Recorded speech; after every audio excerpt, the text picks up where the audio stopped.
Професорката на правниот факултет Јадранка Дабовиќ Анастасовска е предложена од СДСМ за нова уставна судика на местото на пензионираниот судија Јован Јосифовски, чиј мандат истече на почетокот на минатата година.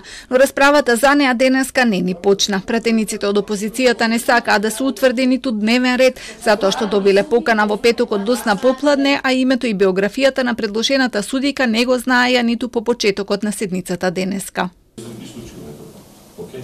Утре ще се думате дали окей.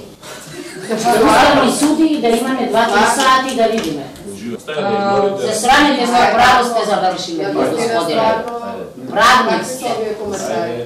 Укажаа дека според деловникот материјалот треба да го добијат 5 дена пред почетокот на седницата за да имаат време да го разгледаат, а најавија дека ќе поднесат своји предлози за кои инсистираат да се расправа и гласа.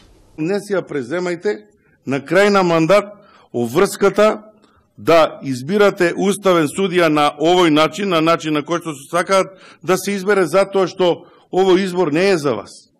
Овој избор е за сите оние кои што сакаат да спасуваат жива глава по промената на власта. Бидејќи со неговата констатација се согласи и дел од пратениците од власта, седницата беше одложена за утре. Ги прифаќам вашите забелешки. Материјалот од службите ќе биде поделен по основ на предлогот кој што е предмет на денешниот дневен ред, ќе ви биде доставен на сите пратеници. Професор доктор Јадранка Дабовиќ Анастасовска дипломирала на правниот факултет во Скопје, каде завршила и постдипломски студии по граѓанско право, а подосна и докторирала. Членка е на СДСМ, своевремено членувала и во управниот одбор на Фондот за здравство.